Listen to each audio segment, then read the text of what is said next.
Welcome to A edu. और ए edu के हमारे इस यूट्यूब चैनल में आप सभी का स्वागत है। देखिए, मध्यकालीन भारत के इतिहास को हम लोग पढ़ रहे थे और मध्यकालीन भारत के इतिहास में हम लोग शेरशाह सूरी यानी कि अफगान साम्राज्य के बारे में पढ़ रहे थे, जो द्वितीय अफगान साम्राज्य था। पिछले वीडियो में हमने इसके कुछ परिचय को देखा और कुछ शासन व्यवस्था को देखा, और इस वीडियो में हम लोग इसके पूरे शासन व्यवस्था एवं प्रशासन की चर्चा करेंगे। देखिए, पिछले वीडियो में हमने बताया था कि जौनपुर शिक्षा ग्रहण करने के बाद जो शेर खां था वह चला जाता है जलाल खान के पास। उसे आप लोग सुधार लेंगे और वहां पे लिख देंगे जमाल खान,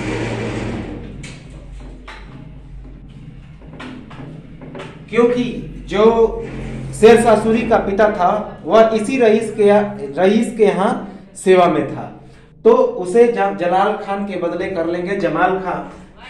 इस चीज को आप लोग सुधार लेंगे।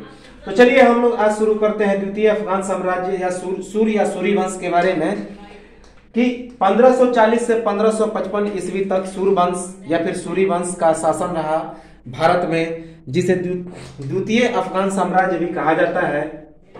और इसका संस्थापक था शेर खां या फिर शेरशाह सूरी, जो 1540 से लेकर 1545 ईस्वी के बीच शासन करता है। तो शेर खां या शेरशाह सूरी 10 जून 1540 ईस्वी से 22 मई 1545 ईस्वी तक, 10 जून 1540 से 22 मई 1545 ईस्वी तक शेर खां शासन करता है।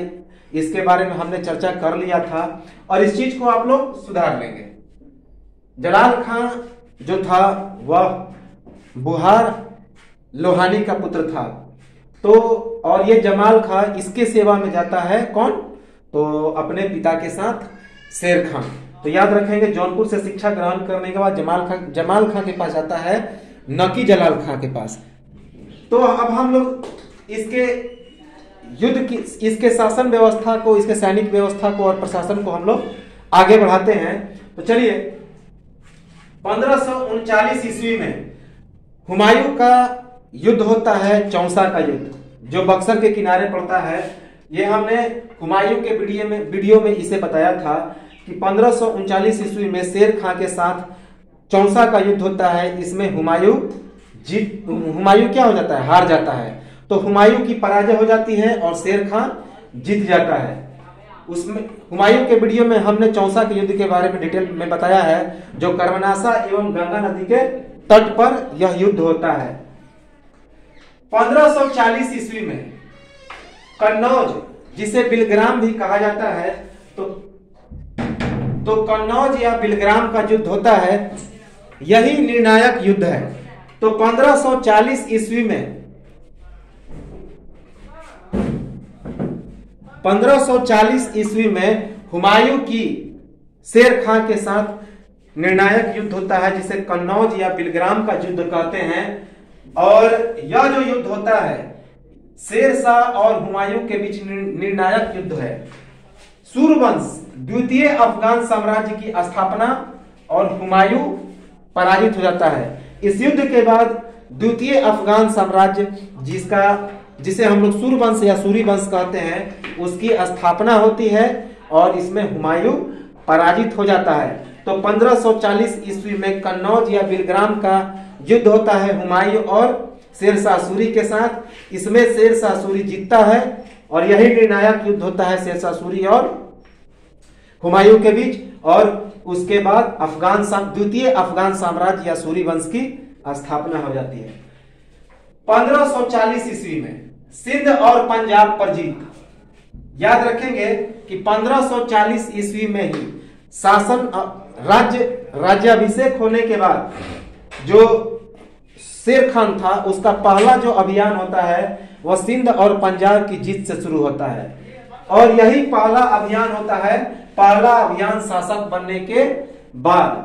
तो 1540 ईस्वी में सिंध और पंजाब पर जीत होती है, पहला अभियान शासक बनने के बाद, और इसमें कामरान पराजित हो जाता है। तो 1540 ईस्वी में राज्याभिषेक होने के बाद जो शेर खां है, उसका पहला अभियान कहां पे होता है? तो सिंध और पंजाब पर, और वहां का सूबेदार होता है कामरान। जो हमने हुमायूं के वीडियो में बताया था कि हुमायूं ने कामरान को सिंध, पंजाब और लाहौर का सूबेदार बनाया था।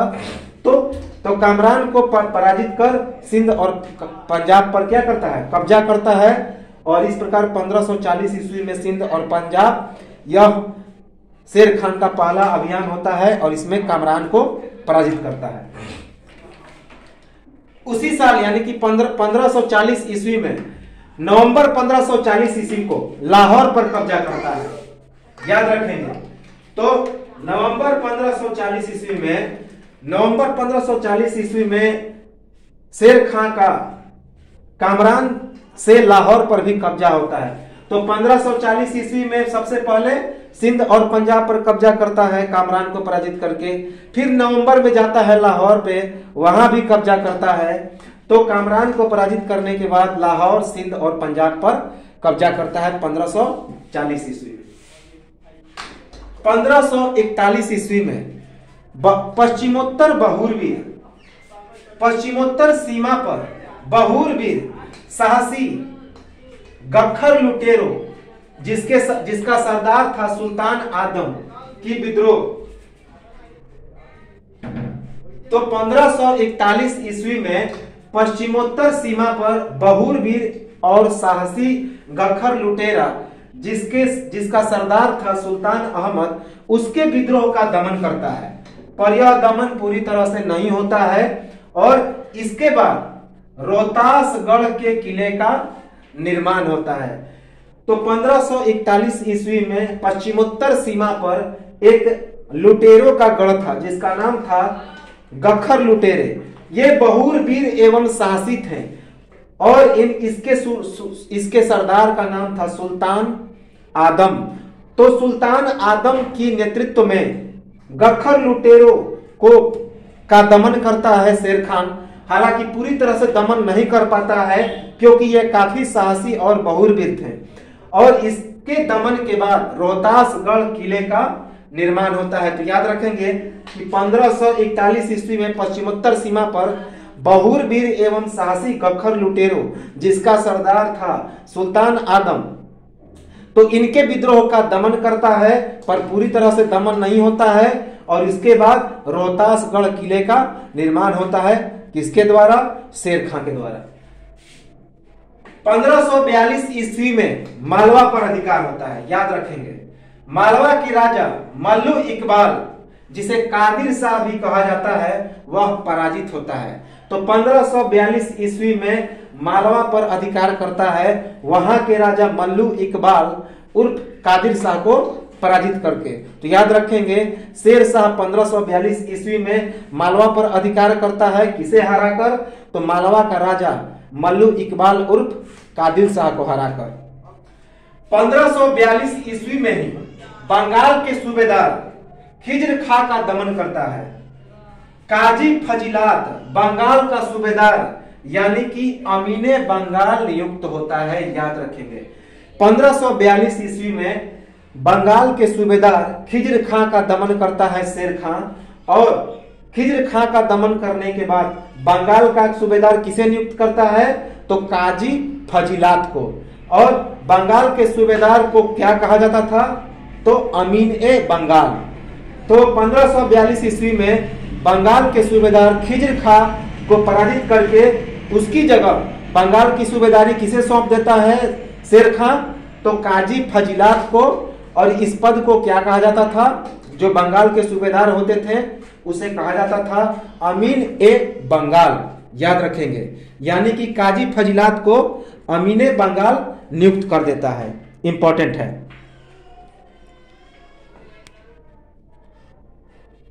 इसके बाद 1543 ईस्वी में रायसीन पर आक्रमण करता है। राजा पूरनमल सिंह पराजित। यह अभियान शेर शाह सूरी के चरित्र पर एक कलंक माना जाता है, क्योंकि ऐसा माना जाता है कि शेर शाह ने पूरनमल सिंह को इस शर्त पर समर्पण करवाया था कि उसे और उसके परिवार को सुरक्षित जाने देगा, परंतु शेर खान ने धोखे से शासक पूरनमल और तमाम स्त्री और बच्चों को मार डाला था।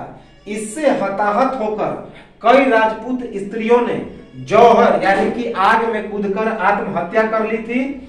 इस घटना को शेर शाह ने जिहाद यानी कि गैर मुस्लिमों को हटाओ की संज्ञा दी थी। याद रखेंगे, गैर मुस्लिमों को हटाओ की संज्ञा दी। और इस घटना से शेर खान के पुत्र कुतुब खां को इतनी शर्म महसूस हुई कि उसने आत्महत्या कर ली।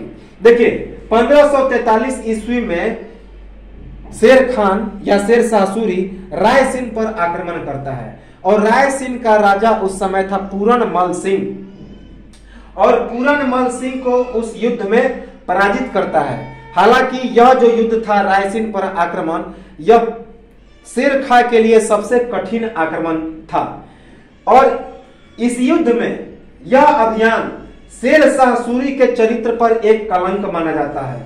तो कलंक माना जाता है क्योंकि ऐसा माना जाता है कि शेर शाह ने पूरनमल सिंह को इस शर्त पर समर्पण करवाया था कि उसे और उसके बच्चों और स्त्रियों को वह छोड़ देगा, परंतु धोखे से शेर शाह ने उसे, उसके बच्चों को और उसके स्त्रियों सहित मार डाला।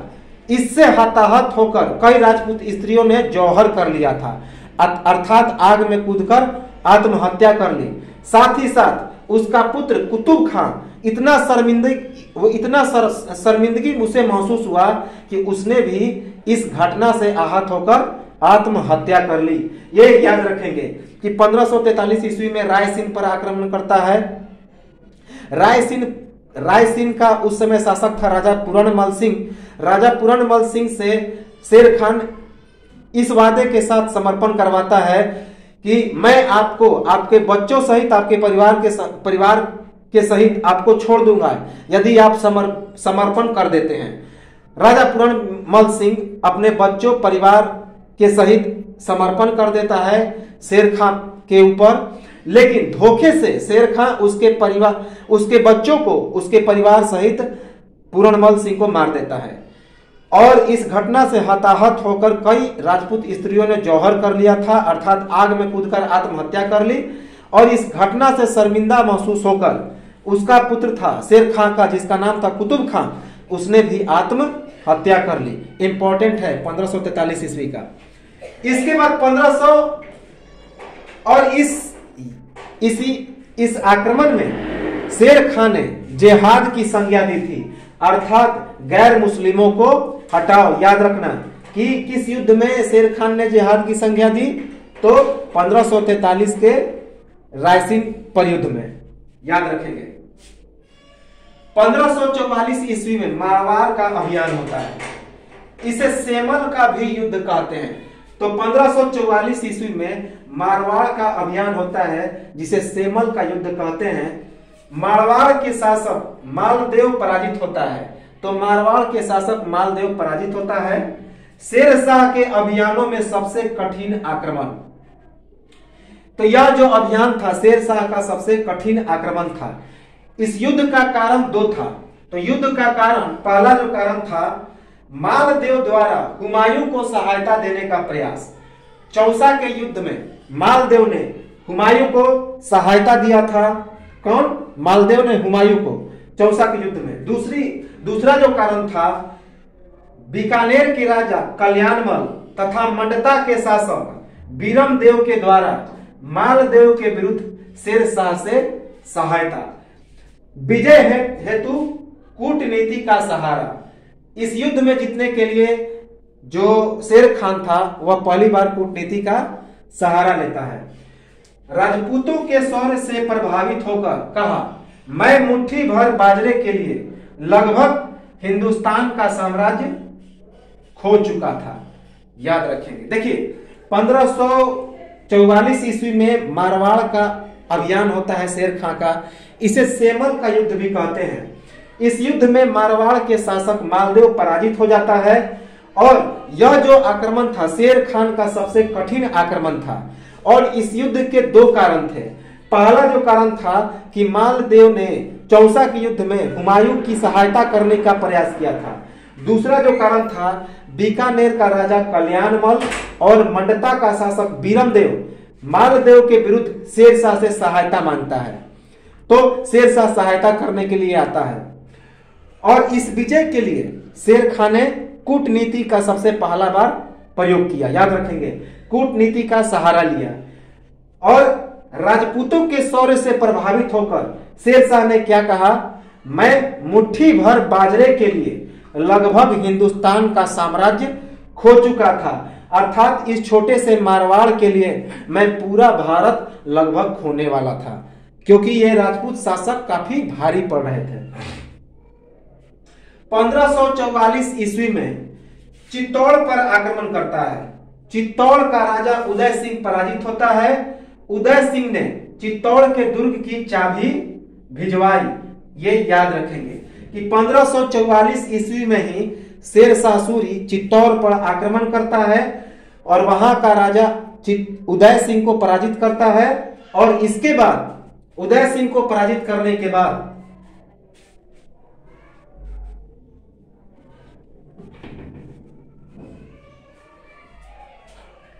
उदय सिंह को पराजित करने के बाद क्या करता है, तो जो उसका किला है, चित्तौड़ का किला, उसकी चाबी मांगता है और आसानी से यह जो उदय सिंह है वह शेर खां को चाबी दे देता है चित्तौड़ के किले का। याद रखिए। उसके बाद 1545 ईस्वी जो उसके जीवन का सबसे अंतिम अभियान था, जिसका नाम था कालिंजर, जो गुजरात में पड़ता है। तो कालिंजर पर आक्रमण करता है शेरशाह। याद रखेंगे, 1545 ईस्वी में कालिंजर का आक्रमण होता है शेरशाह के द्वारा और इस युद्ध में शेरशाह की शासनावधि और जीवन काल का अंतिम अभियान। याद रखेंगे, कालिंजर के किले का दूसरा नाम क्या था, तो बुंदेलखंड की कुंजी। याद रखेंगे, इंपॉर्टेंट है। कालिंजर के किले का दूसरा नाम था बुंदेलखंड की कुंजी। ये इंपॉर्टेंट है। तो कालिंजर के किले का दूसरा नाम था बुंदेलखंड की कुंजी। कालिंजर का एक नर्तकी को पाने के लिए कालिंजर के राजा कीरत सिंह पर आक्रमण करता है। याद रखेंगे, राजा कीरत सिंह द्वारा नर्तकी देने से इनकार, साथ ही कीरत सिंह द्वारा रीवा के राजा वीरभान बाघेला को शरण दिया गया। शेरशाह द्वारा किले की दीवार तोड़ने हेतु गोला बारूद से उड़ाने के आदेश दिए गए।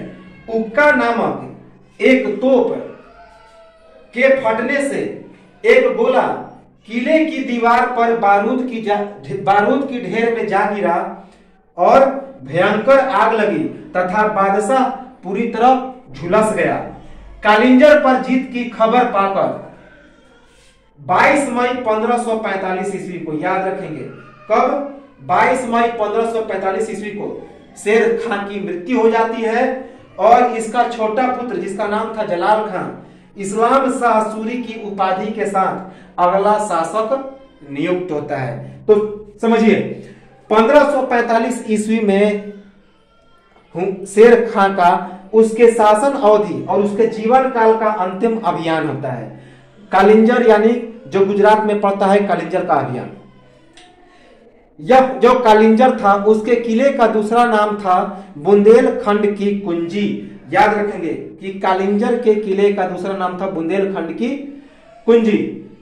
यह जो आक्रमण होता है एक नर्तकी को पाने के लिए, कालिंजर के राजा कीरत सिंह पर आक्रमण।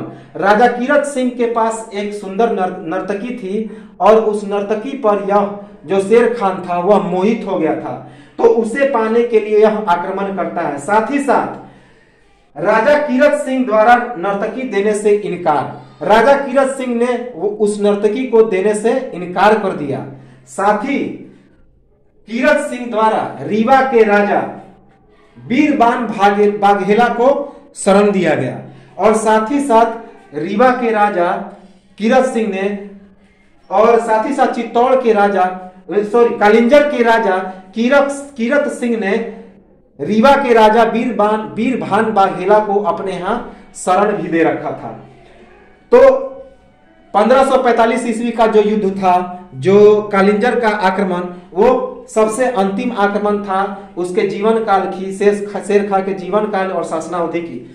इस युद्ध में कालिंजर का जो शासक था जिसका नाम था राजा कीरत सिंह, उस पर आक्रमण करता है कौन? शेरशाह सूरी। किस लिए आक्रमण करता है?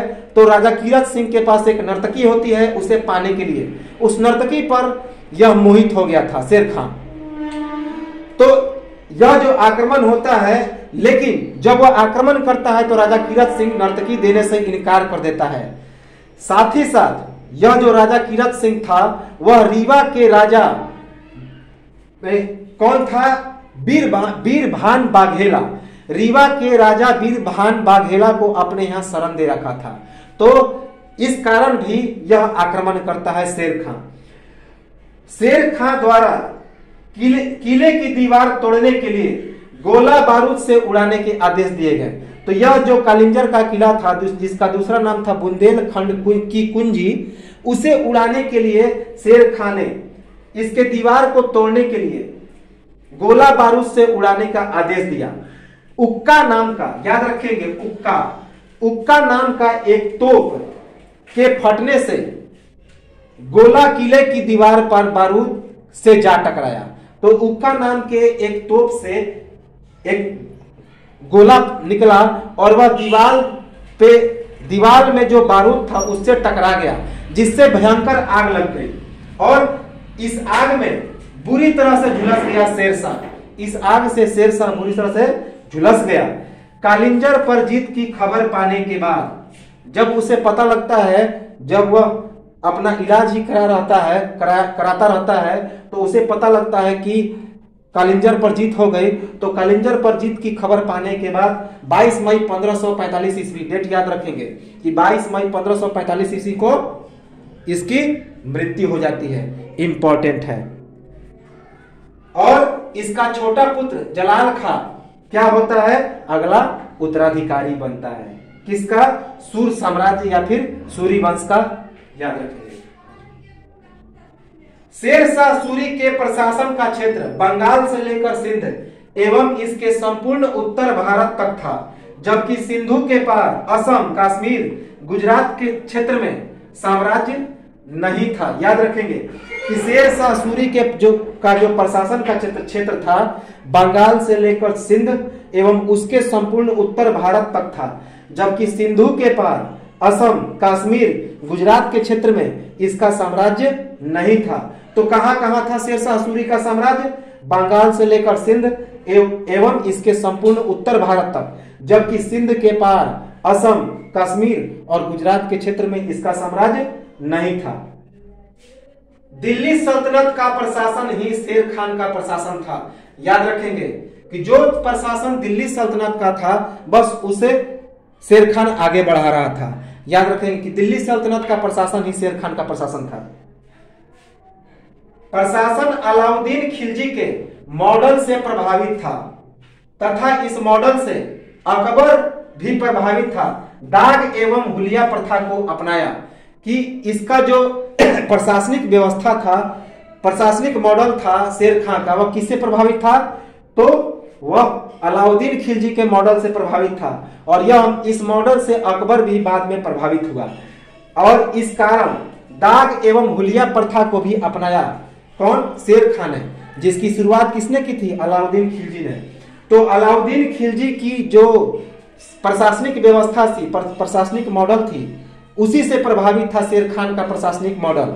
और यह जो मॉडल था अलाउद्दीन खिलजी का, यह इससे बाद में अकबर भी प्रभावित हुआ और दाग एवं हुलिया प्रथा को भी अपनाया। कौन? शेर खान ने, जिसकी शुरुआत किसने की थी? अलाउद्दीन खिलजी ने। परंपरागत मॉडल में नई बातें जोड़ी गई तथा प्रशासन का अति केंद्रीकरण किया गया। याद रखेंगे, इंपॉर्टेंट है, जो बाद में सूर साम्राज्य के पतन का कारण बना। तो उसी पुराने परंपरागत मॉडल में कुछ नई बातें जोड़ी गई और प्रशासन का अति केंद्रीकरण कर दिया गया, यानी कि जितनी सारी सत्ता थी वह पूरी तरह से केंद्र के हाथों में चली गई।